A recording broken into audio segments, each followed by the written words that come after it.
Hi, this is Shreya Brown Fashion Gal. Welcome to Speaking of Fashion by the Vanilla Issue.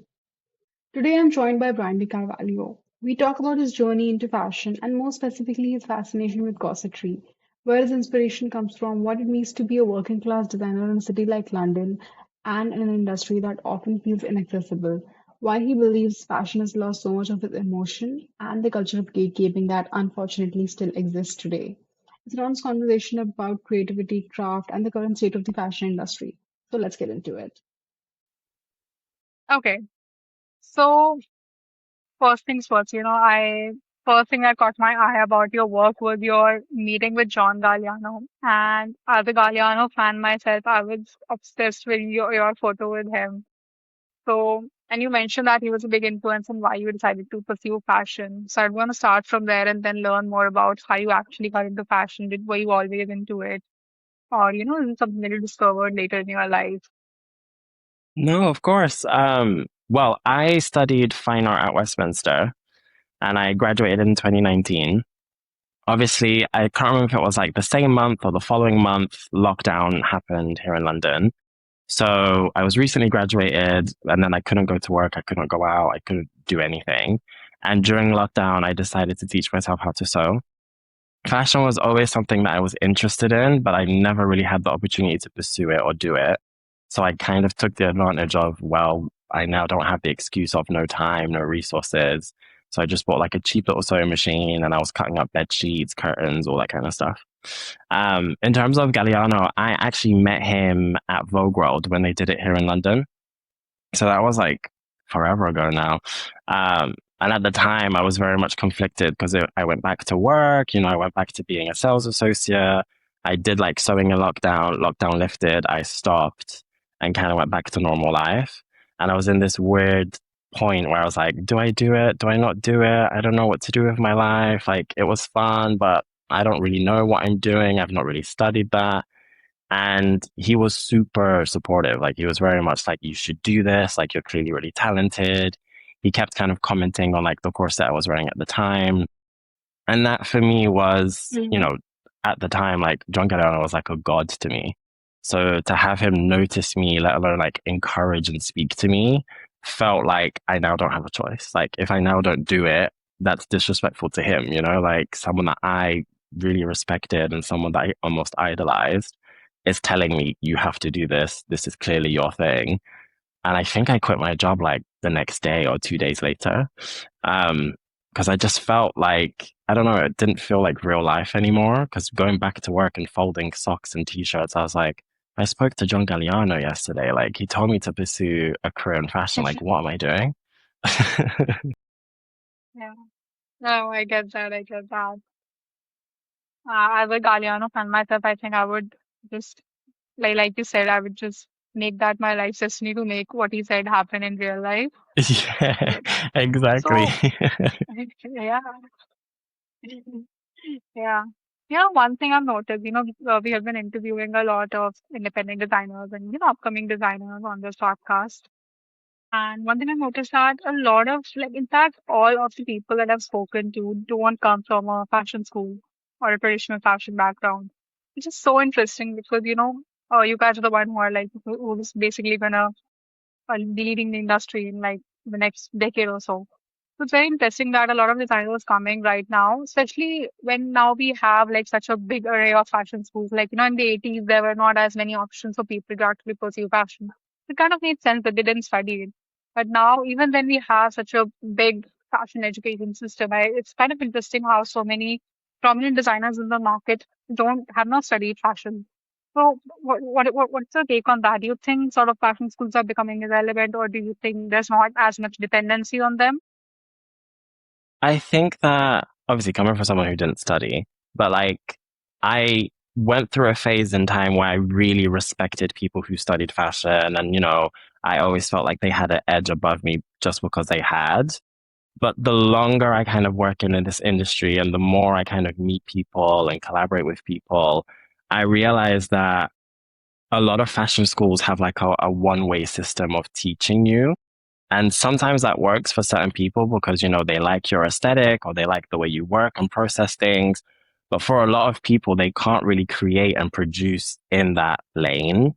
And I think that when you don't study fashion, you're coming from it from a blank canvas perspective. So even me, like the way I started fashion was I was making things out of wire and out of canvas, and I was using materials that I was used to in fine art because I didn't know how to use fabric. I didn't know how to manipulate, with sewing machines and stuff like that. So I think it creates this space of like play and exploration that maybe fashion doesn't necessarily give you because I've had a lot of interns, I've had a lot of people work with me, and I keep hearing like there's a right and a wrong way, and you don't do this and you don't do that, and you can only do it this way. And it's funny because when I'm training an intern or when I'm showing people how I produce my work, they're always like, oh, I was told I wasn't allowed to do that. Or like, oh, we were said that's not the way to do it. Whereas I'm like, well, it still achieves the end result. It still gets me what I want. I don't really mind how I get there because I wasn't indoctrinated in that specific training. Right. Got it. Got it. So is that a factor for you when you're like, for example, hired for your team, building your team? Do you sort of, does it matter where they come from in terms of education, or do you feel like some roles require a degree or something like that? Yes and no. Like to be honest, again, I didn't study fashion, so I don't necessarily have that prejudice. Like if you studied fashion. Mm-hmm. But for me, it's more about the attitude of the person because I've taken on interns who like had very minimal sewing skills or were just starting out and wanted experience. For me, it's more about the hunger in that person. Like, are you willing to work hard? Are you like eager to learn and, Mm-hmm. make the most of the situation? Or are you going to be a student that because you went to, a prestigious university, you're going to drag your feet and you're not going to do certain things and you're not going to, want to produce work? So for me, it's more about the Right. person's character and like the hunger that they have for the industry and like to create. Right. So when we talk about hunger and passion, passion is, uh, it's not the most romanticized industry, the most glamorized industry in the world. So, there's this thing like passion, the industry runs on passion because people don't get paid enough. They don't have good working conditions, be it on every level, be it a stylist or a designer, especially in factories and things like that. And one thing that you Hmm. said was very interesting was like a working class designer in London. So what exactly do you mean by that? Like how is it being a designer in London who's juggling so many hats and balls? How do you how does your day look like? I think it's kind of funny because I feel like the term working class now gets thrown around a lot. And when I Mm-hmm. initially started to kind of publicly talk about it, it wasn't a badge of honor. It was kind of just like, I am struggling. It is much harder for me. I have to face a lot more challenges and difficulty than most. And annoyingly or sadly, there are designers that have money and have resources or come from like a prestigious background. And you see them be like, I'm a working class designer. And I think the meaning has kind of been misconstrued. But in my case, I've come from a background where my mother is a cleaner, my father isn't in the country. They don't support me, they don't pay for me, they don't cover my bills or my rent or my food. Genuinely, like I'm left on my own. If I don't make money one week or if I don't earn a certain month, that's my rent, that's my food, that's my bills. So to me, that's what it means to be working class. Like you have to work for your own money and you have to earn your own living. And I think a lot of the time, like you said, fashion has this perception of like glamour and wealth and beauty that a lot of people will think, oh, I don't have to pay this designer because, it's fashion and they'll be happy with a cover or they'll be happy to dress Lady Gaga or they'll be happy to end up on this carpet. And they don't consider that person spent hours, days, weeks on a garment and they need to be paid for that. They need to earn their living, their keep, because otherwise those brands can't keep existing and can't keep creating. Because you can have an order one month, but then the next month you need it again and you Mm-hmm. again and again and again. And I don't know, it kind of pains me sometimes when I see designers be like, I'm a working class designer. And I know them to come from a privileged background and I know them to not have to face those financial burdens. But for me, it's generally a case of I got to a point where so many people wanted things for free. So many people were like, well, it's a cover of a magazine. Well, it's such and such celebrity. We'll tag you. And I was like, you tagging me doesn't pay my rent. I can't print that out and give it to my landlord and say, here you go, I'm on the cover of Vogue. So I just got to a point where I was like, I'm not going to do it. If you're not paying me, you're not going to get the clothes. And it's that simple. Now that's such a good point that you made because almost every celebrity look that we see, especially from young designers, is running on like, just conversations and collaborations and just hoping of tagging each other. And I don't feel like enough people talk about how detrimental it can be to emerging designers. I think there have been so many cases where a celebrity has borrowed a dress and then just given it back in a horrible condition or never given it Yeah. back. And it's really, and I think like it is kind of a question like who would be responsible here? Is it the celebrity? Is the team? Is it the stylist? So, where do you think responsibility falls? Like, I think everyone plays their part.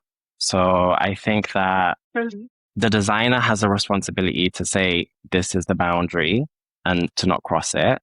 Because Mhm. I myself, I've done things for free and now I'm like, I shouldn't have done that because it's exciting, when someone's like, oh, you're going to end up on this album cover or such and such publication wants your stuff. But I think the first step is the Mhm. designer has to set their own boundaries. Like, what am I willing to accept? What am I willing to cope with?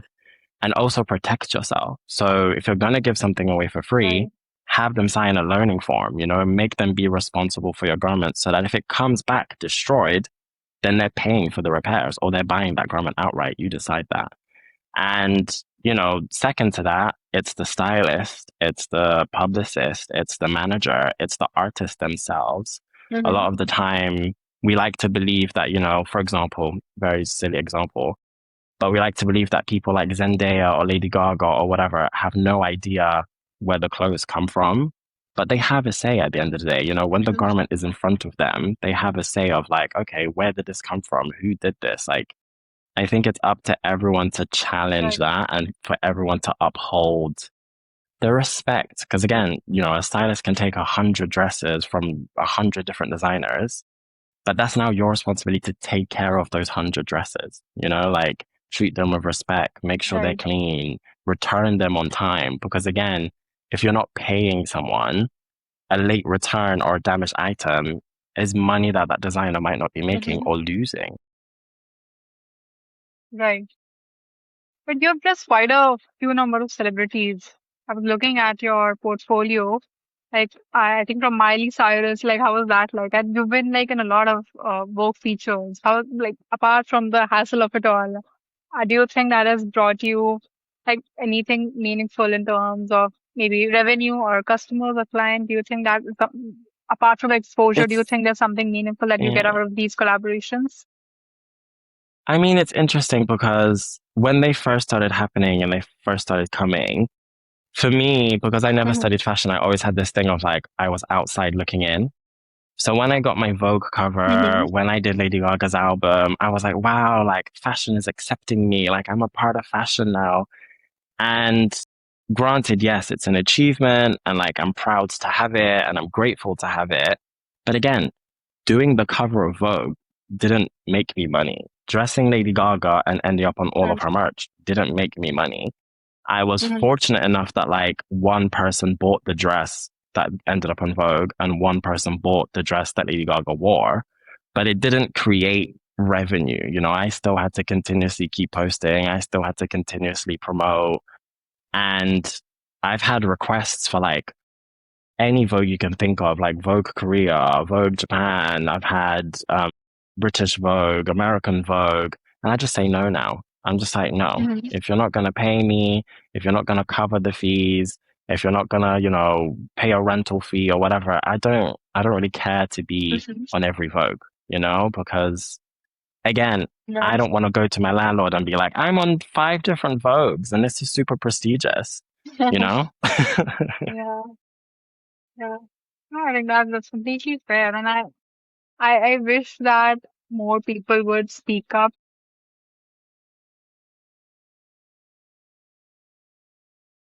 Yeah, I think that fashion has Okay, so created I'm this saying kind that. of scene where you can't really Mm, talk about stuff.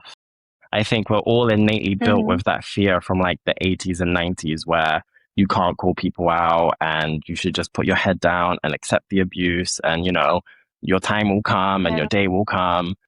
But I think I'm not really, I understand respect and I understand boundaries in terms of like, they're people that have been in the game for a while.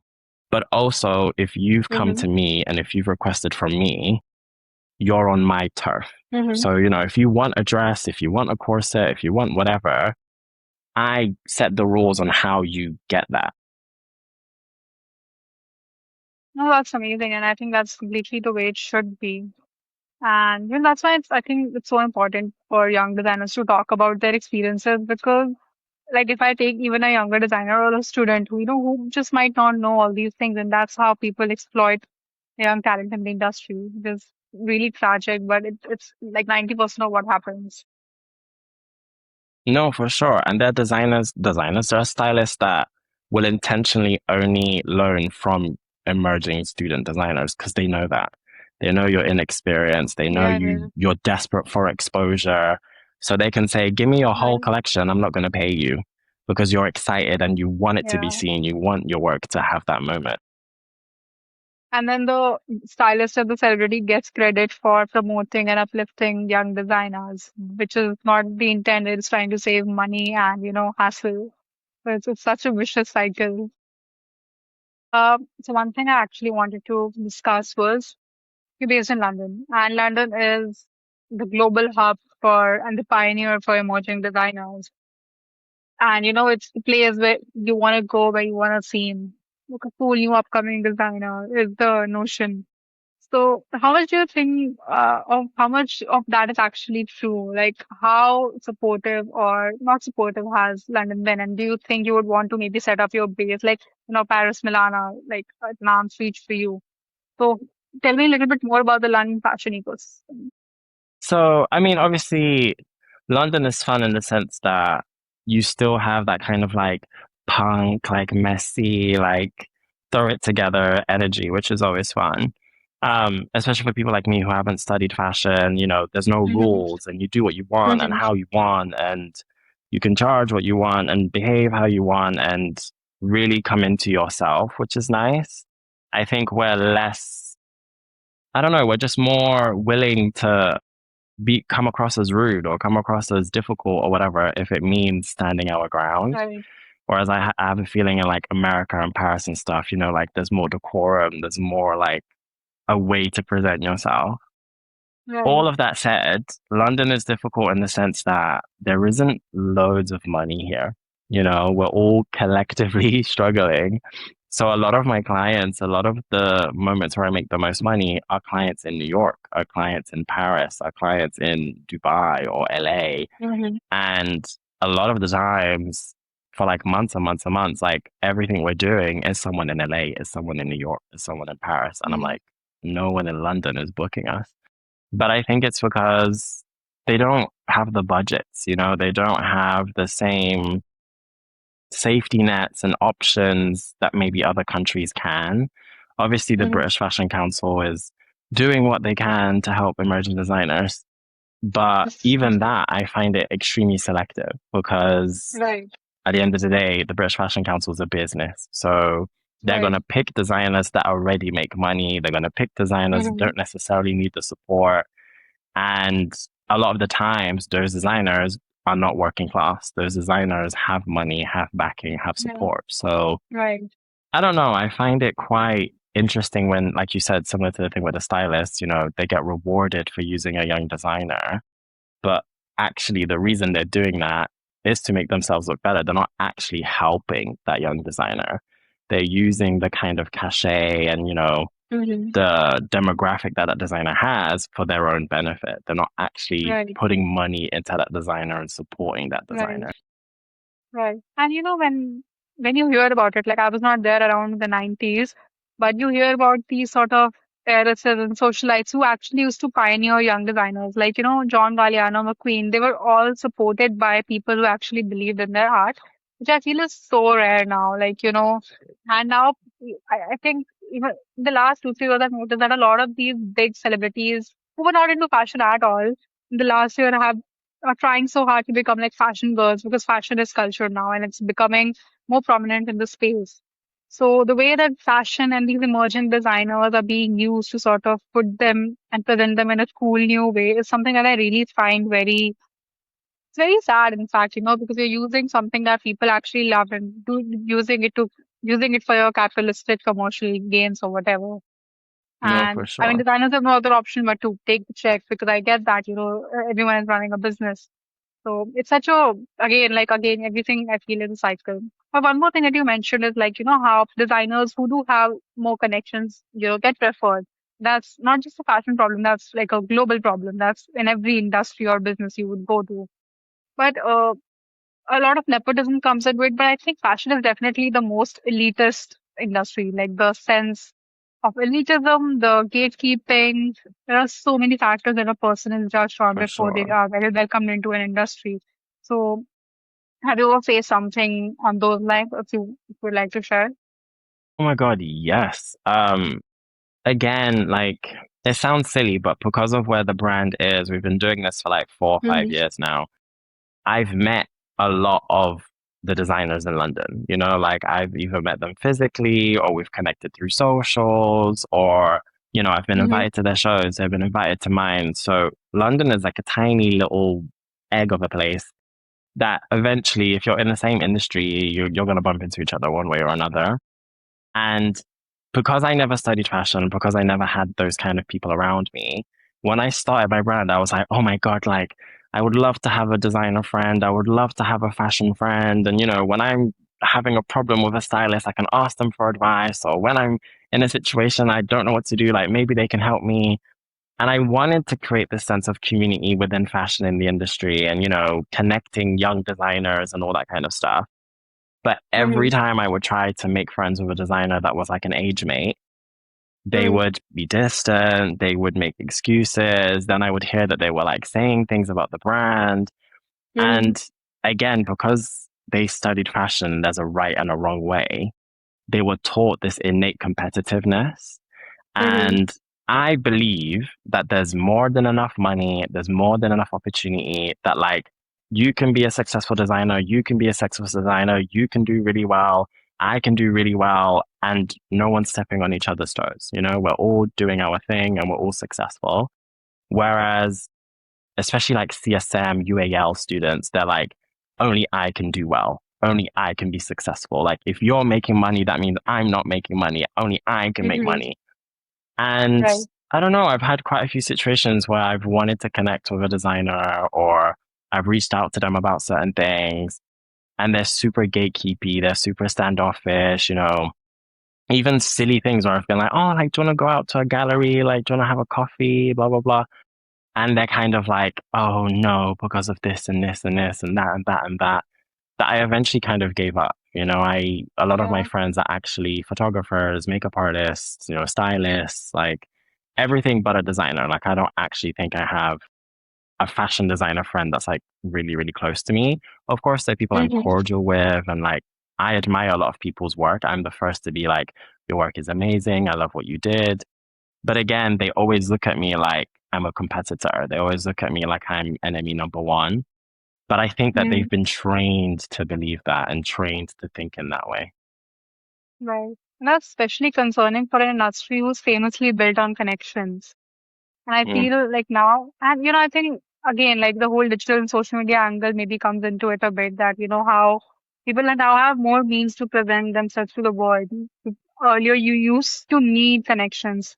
I think now with yeah. like some performance marketing, you can like really just pretend to have an illusion of success. So I think that's why there's even more competition. There's so many factors that, play into it. No, for But sure. And yeah, I think that the evil underbelly of fashion is that a Mm-hmm. lot of the times people will only give you the time of day or want to connect with you if they see you're on the up, if they feel like, you can introduce them to someone or if you can get them Right. someplace.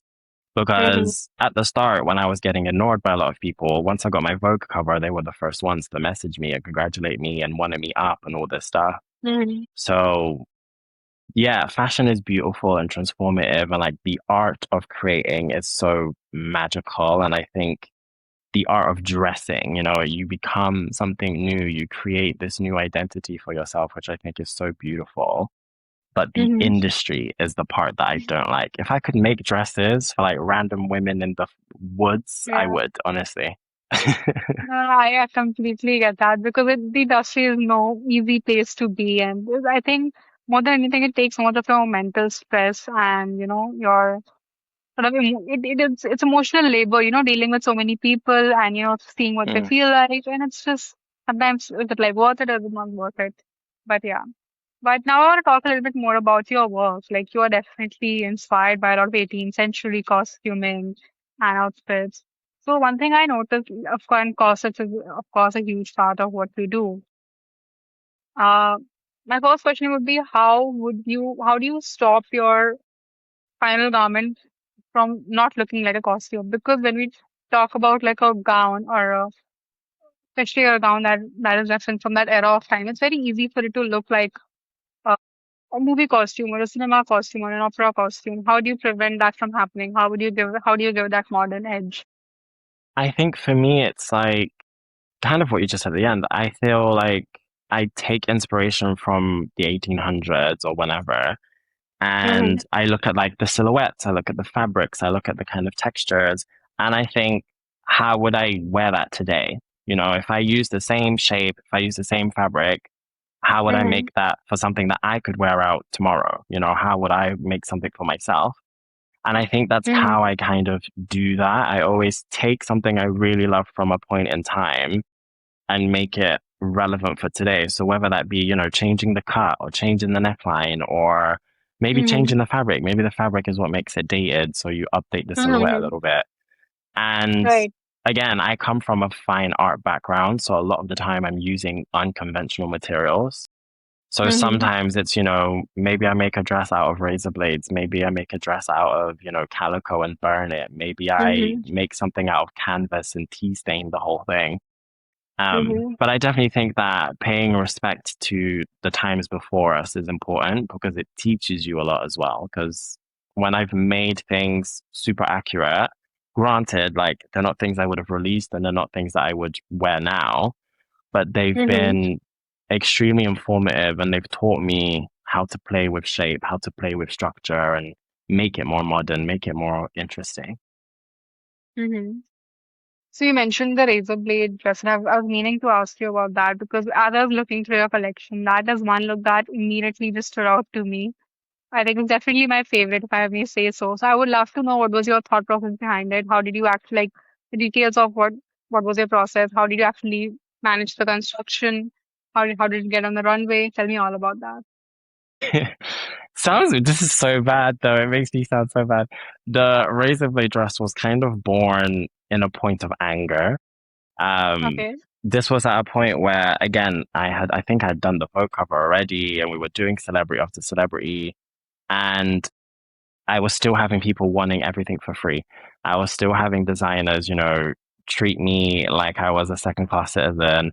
And I was having Mm-hmm. all these things where people were being gatekeepy and mean and unfair that I was kind of like, you all want my stuff. You're all watching my Instagram. You're all like, opportunity, opportunity, opportunity. But none of you want to pay me. None of you want to respect me. None of you want to actually support me. So I was really frustrated. I was really like, do you know what? I'm going to make a dress that you're all going to want, but you're not allowed to wear. And I'm going to make it impossible for you to wear it. And before studying fine art, I studied science and I was Okay. meant to be a radiographer. So granted, I Wow. never did it, but I have that kind of like human body, like sciencey brain. So a Mm-hmm. lot of the time I do think like, oh, like I could use this or I could use that. And I've had random ideas in the past where I wanted to use medical equipment to make stuff. Mm-hmm. Okay. And finally I was just like, I'm going to make a dress out of razor blades. That way nobody can wear it because it's not going to be safe and they're going to hurt themselves and they're all going to want it and they can't have it. And that's going to be my punishment for all the treatment I've had. No, I absolutely love that. I love that because that's not the answer I was expecting, but that I think that's why I love it because I think that comes from such a place of honesty, and I think That is what we need more, right? Like it's so easy to make a pretty gown, but to make something that is a piece of art is what a designer is supposed to do. I love that. And Yeah. I love that you were so honest about it. I thank God you didn't give me like a generic answer. No, like the thing is as well, like I know that I'm very unconventional by nature because again, I did Mm-hmm. fine art where they were very much like be yourself, be unapologetic, like Mm-hmm. the uglier the better, like even if it's Mm-hmm. not pretty, if it's not nice, say it, do it. Mm-hmm. And sometimes in fashion that doesn't work. Like sometimes it gets me in trouble and people are like, you shouldn't do Mm-hmm. that and that's not allowed and blah blah blah. But I would rather be myself and get the opportunities that offer me than to Mm-hmm. bite my tongue and, I don't know, like have to pretend to be someone I'm not just because I want more progress in my career. No, 100%. And if we think about some of the greatest designers that we have had, most of them didn't do what people wanted them to do, be it like McQueen or Galliano or like Dior and his times. So this brings me to my question, like, who are your like ultimate favorite designer? That I want to know like who inspired you the most. Well, the very first designer that made me like kind of look at fashion as like, oh, like that's a job and that's something I could do was McQueen. Mm-hmm. Um, Before then, I liked fashion and I liked dressing up and styling and that kind of stuff, but I never considered it. I Mm-hmm. have immigrant parents, so the option was basically doctor or lawyer. So I obviously opted doctor, but I never considered fashion as like a real option or something I could Mm-hmm. genuinely do. And when I went to the Savage Beauty exhibition, Mm-hmm. there was a room where they like covered the whole room, like from floor to ceiling, and like these little Mm-hmm. kind of, what's the word? Little cupboards. Okay. And they showed like all his headpieces, all his dresses, and it was a room where you just saw all of his work at once. And I remember standing in that room and being like, I want this to be my life. Like, I want to make Right. stuff like this. And I learned about him. I learned about Galliano. I learned about Westwood. And of course, there have been many, many other incredible designers. But for me, Mm-hmm. those three Right. encapsulate as like the kind of energy of like hunger and rebellion and like Right. creating for creating's sake. Right. And I think that now with social media and again, the business of fashion, people make stuff that they think you want, or they make things that they want to sell. They Right. don't make things to make things, you know? Right. When I made the razor Definitely. blade dress, I was like, that's not going to sell. No Yeah. one's going to buy it. I'm going to spend thousands and thousands and thousands of stress. Nobody's going to buy it, but it's my most popular piece. No, it's I think definitely was the most memorable. And it's quite editorial. I mean, pretty sure it had so much potential. But oh my God. So this brings me to one more question is that you have a quite a varied aesthetic, like in terms of the execution, but I think in terms of the thought process and the bigger picture vision, I think it comes together quite beautifully. But within this vision, where do you envision your woman? Like who is the woman that is wearing your clothes? How do you picture her to be? What are her traits? What are her qualities? For me, the BDC woman is like an unapologetic woman. Mm-hmm. Like she's not necessarily incredibly poised. She's not Mm-hmm. necessarily demure and soft, but she's Mm-hmm. someone who she knows who she is and she's unapologetic about that. She's not gonna make excuses for her behavior or how she carries herself or how she dresses. I've Mm-hmm. been really fortunate to meet incredible people and incredible women and have the Mm-hmm. honor to make customs for them. And I don't know, there's something that makes it brings like a nice warmth to my chest when I'm making a custom for a woman and she is just like, really throwaway and cocky and like arrogant and she says what she says and she wants what she wants and she doesn't care, If she looks a Yeah. mess, she looks a mess, but she doesn't care. Mm-hmm. And I just love that kind of rough and ready Mm-hmm. view in life because I think we spend so much time wanting to be perfect and wanting to be pretty and wanting all these things. And again, fashion can be that. But Mm-hmm. I like, to me, something isn't truly beautiful unless there's a fault, like unless there's Right. something slightly wrong or unless there's something slightly off, because that's what makes you think. It's easy to make a perfect corset. It's easy to make a perfect dress, but that's not thought provoking. I find it more interesting if it's like, wait, why is the hem completely ripped to shreds, or like, why is there a hole there? Or like, what does it mean that it's made of that material? Mhm. And I think that provokes more change and thought. And that's part of the reason why I started with the raw edging, because Yeah. I learned how to make the corsets sealed and closed and pretty. Mhm. And I just felt they lacked character. I just felt they Mhm. lacked emotion. Mhm. And maybe it's my fine art, maybe it's just me as a person. I've always Mhm. found it more interesting when something's tainted or damaged versus when Right. something's pristine. Right. No, makes sense. So you talked a bit about, how you need to feel something when you design something. It can't be just a pretty item. Is that something that you would also want your wearer to feel or your customer to feel? What, like, for example, if I am at your studio and I'm looking for a dress, like if you put me in a dress, what would you want your girl or customer to feel? I mean, yeah, like obviously every time I make a piece, and again, it's more predominant when we do collections, I guess. Mm-hmm. But every time I'm designing and making something, if once it's made, if I'm looking at it and I don't feel something, we scrap Yeah. it. We'll Yeah. take it apart, we'll use the fabric for something else. Mm-hmm. Because fashion can be so surface and so shallow and so business. Mm-hmm. But I look at fashion in like a very, very old school way. Like I look at fashion in like a pen and paper type of Right. way. So for me, it's about the emotions, it's about the movement, it's about, Mm-hmm. creating shapes. And I don't care what people feel when they see my work, as long as they Mm-hmm. feel something. If they feel disgust, then they feel disgust. Mm-hmm. But I want people to look at my work and have an emotional Right. reaction rather than just oh, that's nice. Or like, oh, Yeah. that's pretty. Yeah. And a lot of the time, clients will kind of come in and they'll be like, oh, your work is this and that, and we love it, and blah, blah, blah. And we will lace them into something or we'll dress them in something. And they'll immediately, like, you'll see their whole kind of character change Yeah. and their whole demeanor Right. kind of change. And I think those are the moments that make me go, like, this is why I do this. Because, like, Yeah. that makes me feel like I'm doing something right and we're not just producing and polluting the world with more clothes, you know? Mm-hmm. No, makes sense. Makes sense. And I also wanted to sort of understand, and you mentioned that, you try to sort of put together your queer identity through your work. I want to know how that experience has been for you. How do you do that in terms of, because sometimes, these things don't come across that easily for everyone, right? So how do you make sure that that sort of your identity comes across in your work or your collections?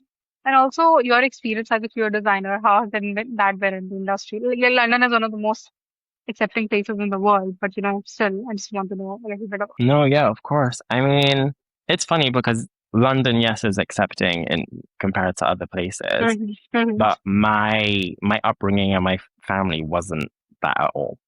Like my mom is Brazilian and I have like 101 relatives on that side. My dad is Italian and they're a little bit easier and more open. But for the most part, they weren't hugely accepting and hugely comfortable. So it was kind of fun to find a way to slowly and subtly involve myself in women's wear and slowly and subtly create that kind of shape and create that kind of life. Um, that I got to a point where I was using these kind of 18th century shapes and silhouettes and looking at how women were restricted and how, they had to face challenges and they couldn't do things. And then I was comparing that to how I couldn't do certain things. I couldn't wear what I wanted to wear. I couldn't have the friends I wanted to have. And Mhm, I would kind of look at queer history. I would look at female history and find mhm. where they would link. They didn't always, but I would find the moments where they kind of made sense with each other. And I think that's why my very first piece was a corset, because it's a Right, right. Mhm, right, restricts you, but at the same time, it's also right. kind of empowering because it gives you a shape and it Mhm, straightens your back, and you have no choice but to stand tall in a corset. And even the corsets right. that we make, they're technically stays. So, like from a historical standpoint, Mhm, they were corsets that you wore underneath your garments, so you never saw them. So the fact mhm. that we then Right. try, made that thing visible, like something that you would never see, something that was hidden. I was now making it shown and like bringing it to the forefront. Mm-hmm. But I've had the absolute pleasure of working with a lot of Right. trans people and, drag queens from the community. And I've been very, very fortunate for the people that I've been able to work with and that have supported the brand over the years. And, a lot of the very first people that Mm-hmm. wore my stuff were drag queens. They were the first to be like, I want this, I want that. Can you make me this? Can you make me that? And it was kind of like a nice, warm place to start. Yeah. No, I think that's beautiful. And one, I think this would be my last question. One last question I want to ask is that you mentioned a little bit about corsets and the myths around them, like how they were restrictive. And, corsets are still seen in many parts of the world, and many people who maybe not be as fashion forward, they just don't like corsets, or they have this sort of very negative connotation with something like Yeah. that. So I would love for you to sort of elaborate quickly on, how, like, whatever you think about that, if you agree with that or whatever. I obviously it's kind of tricky because I make them, but I agree with how they've been. Maybe I don't agree with how it's made, but I agree with the sentiment of like the way they were used and the way they were made was intentionally restrictive, Mm-hmm. and it was kind of to, Mm-hmm. I guess, put the woman in her place, kind of thing. But I wanted to reclaim that energy. Granted, I'm not a woman, and there's no way I would ever understand, but I have a lot of friends, I have a lot of queer friends and I sympathize in that sense. And again, it was more about making the Right. connection of like they were physically restricted and, financially restricted. Mm-hmm. And me as a queer person, I face my own obstacles and my own restrictions in the same way. And it was about taking a garment that Mm-hmm. is super charged in that negative way and using it as a form of empowerment, using it as a form of liberation, using it as a form of expression, which that wasn't its purpose. Mm-hmm. The purpose wasn't to do that. The purpose wasn't to empower the person wearing it. It was to make them, Right. aesthetic for the audience. And I like the Mm-hmm. idea of putting women's corsets on men and that kind of, gender play and exploration in Yeah. shape and structure Right. and style. And now a lot of people will say like our corsets are really comfortable and they say that actually I thought I was going to be in a lot of pain, but I can wear it all day with no issue. And that's Mm-hmm. kind of the point. Like it's not meant to hold you back. It's meant to give you a new lease of life. Right. No, definitely. And I love the evolution of a corset because now, even with all the, perceptions around it, the corset, and especially in the last year or so when it's like really taken off, I think it's definitely becoming a bit more mainstream. And not, of course, the like actual corset, but just variations and more easygoing versions of the corset. So I love the evolution of how something that was so restrictive and almost patriarchal is now the new girl thing. It's a beautiful little journey if you think about it. But yeah, and men corsets is the hardest thing, if I might say so. So I love that. Yeah. So, oh my God. So I think that's pretty much it from my side. I think I've really loved hearing about you and learning about your brand. And speaking to Please, you is thank you. And absolutely sorry for all the beautiful. like Yeah. technical issues. No, no, don't worry. No, I will, no, that's not an issue. But I hope you had a nice time. And if there's anything else you'd like to share, I would just, if you have anything else to say. No, just like thank you so much. Like honestly, like I'm really appreciative of your time and your effort. I'm really grateful that you've reached out. Seriously. No, definitely. We've been meaning to talk to as many people as possible who are like really doing incredible work. And for Calvin, the founder of Vanilla Issue, I think you've spoken to him. The objective was to sort of put voices out there so people can actually take away something meaningful from these conversations. And I think you being sort of working as a designer in London, I think people are gonna learn a lot. And especially if someone wants to get into the business of corsets or maybe a bit more traditionally inspired garments, I think this would be really helpful. Thank you, Right. lovely. Wonderful. All right. Thank you so much.